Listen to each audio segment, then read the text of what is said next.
In Leo Tolstoy's story, How Much Land Does a Man Need?, he tells of the peasant Pahom, who is told that he can have as much land as he can walk around in one day, as long as he returns to the starting point by sunset. Pahom sets off to encircle his plot of land. And as the day progresses, the circle gets larger and larger. He is compelled by the thought of all the land that he will own.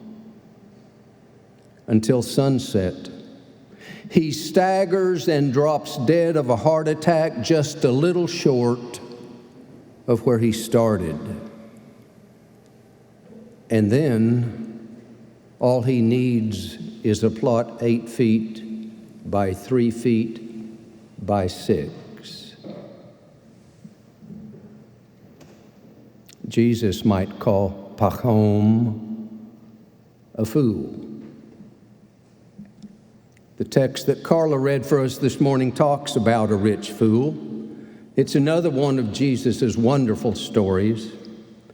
It's important to place it in context. As you heard in the first few verses, a brother, most likely the younger brother, asks Jesus to intervene on his behalf and order the splitting of the family property controlled by the older brother. So Jesus responds, as Jesus was wont to do, with a story about a rich fool. So what constitutes a fool? How can we recognize ourselves, perhaps? Most of us, including me, would say that this man was really on target. He earns his money apparently in an honorable way. There's no indication any place in this story that it's ill-gotten gain, what he has. He appears to be industrious and hardworking because his land brings forth plentifully. Nothing wrong with hard work, is there? My dad always reminded me that no one has ever drowned from sweat. Hard work is honorable. It's good. It's to be admired. This man invests and expands. Isn't that good stewardship? I'll build larger, he said. That makes sense to me. He makes provisions for the future. He maxes out his 401k, his Roth IRA, his stocks, his bonds. He's diversified. His portfolio is diversified. He's got money market funds. He's invested in commercial real estate. My guess is every one of us here would say, I wouldn't mind being that fellow. But the truth is, it's here in Scripture. It's a story told by Jesus, and there's judgment associated with it. Jesus says this is not smart money. Because you see, fools think in strange ways. A fool always wants more. If you have no place to store your crops, then build bigger barns. The first and enduring thought by this farmer is the word more. It seems no matter how much we have, we want more. Truth is, you and I need our wanters fixed, don't we? And instead of possessing things, at some point things begin to possess us.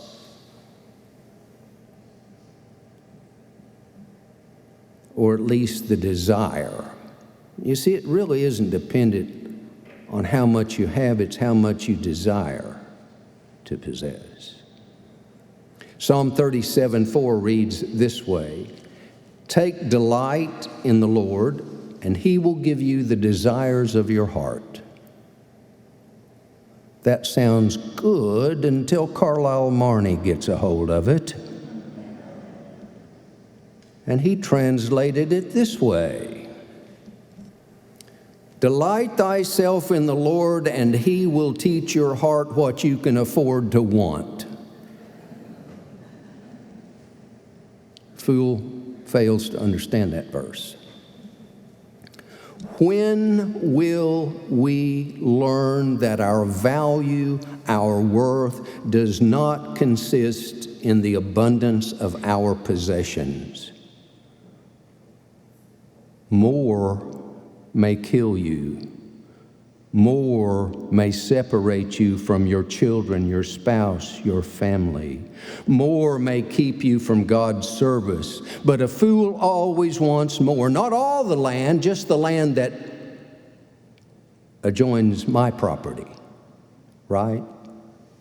Not all the money, just a little more than I have. More is the operative word. A fool wants a life of ease. This man wasn't lazy. Everything indicates that he worked long and hard and thought he deserved a break. The eat, drink, and be merry crowd ultimately forgets the poor, the marginal, those in pain. Note once again that membership in this crowd doesn't depend on how much we have, but rather in how obsessed we are with being a member of this crowd. This crowd who eats, drinks, and is buffeted from the pain of the world. A fool tries to nail down security. Our great temptation is always to put our ultimate faith in things that can rot and rust. And in the process, we end up worshiping false gods. A fool thinks that she can gain security by gathering things. Some think that security is bigger and better and more guns, more land, more wealth. And you know, a fool never thinks seriously about ownership, never thinks carefully about ownership. The rich fool in this story labors under one grand illusion. He thinks he owns, controls, and possesses all of this. He believes that all he has is his to do with as he pleases. After all, he's worked for it, hasn't he? It's mine. I worked hard for it. He doesn't realize, he doesn't acknowledge that all of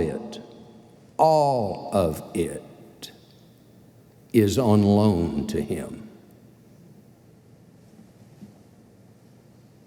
He's only fooling himself. The text reads, "This very night your life is being demanded of you." The rich man thinks he controls and he possesses with no end, but that is an illusion.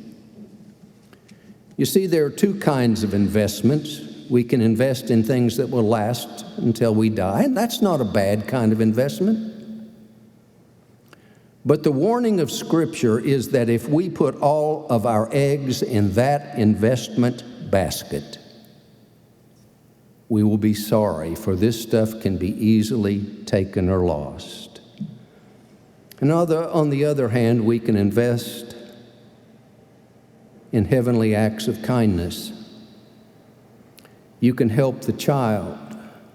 You can invest your work and effort in a school that does God's good work. Let me think. Can I think of one? How about Pinewood Elementary and Freedom School?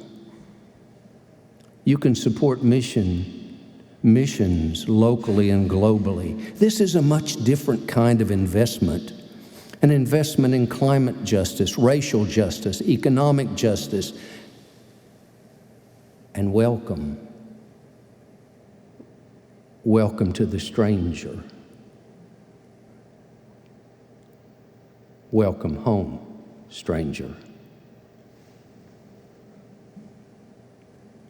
When we really buy into this work of Jesus, our ideas change where the smart money is. But you know, a fool never thinks about giving anything away.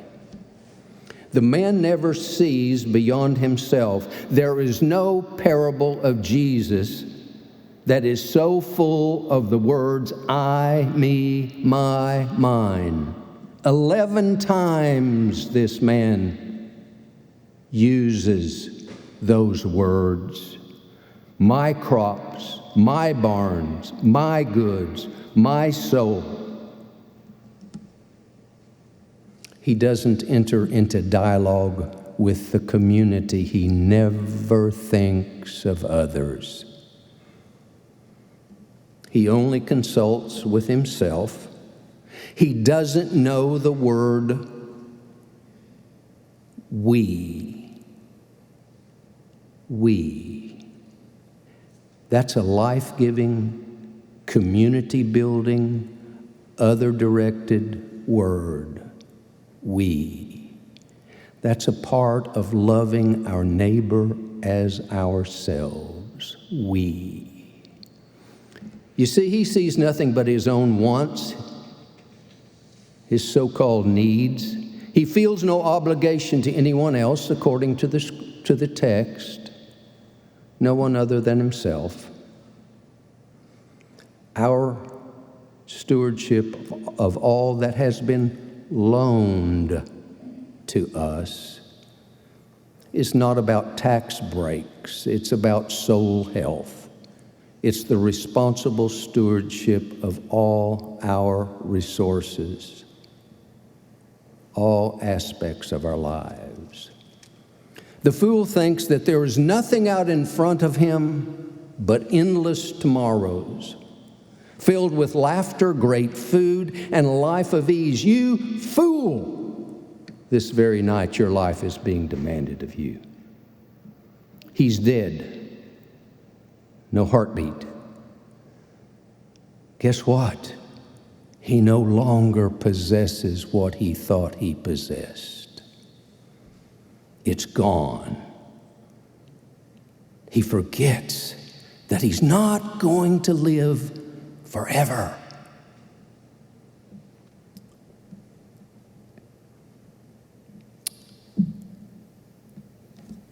You see, a fool thinks differently.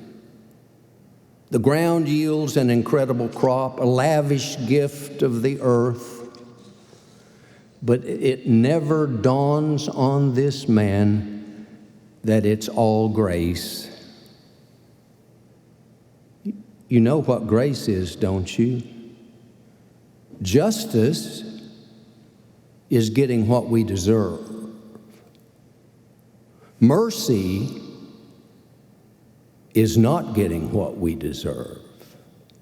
And grace is getting what we don't deserve. And we best know the difference. The incredible crop is grace. Sisters and brothers, if all you and I ever get is justice, we're in deep trouble. We need mercy now. We need grace.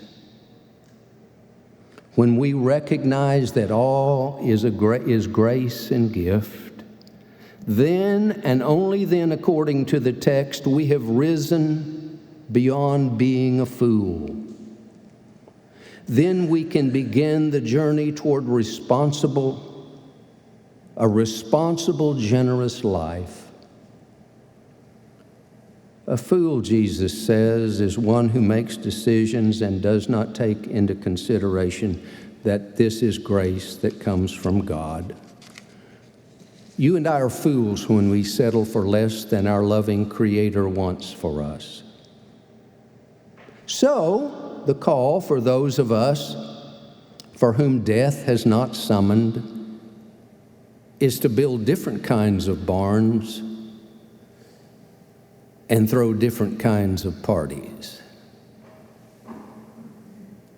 while we have a chance. It all comes down to this. There are two sets of books. There is the set kept by CPAs, bankers, lawyers, stockbrokers, the one kept by the world. But there's another book, sometimes called the Book of Life, and the things that are valued by those two sets of books are much different. The latter asks, did you invest your life in God's kingdom work? Did you give yourself to causes of justice, mercy, and grace?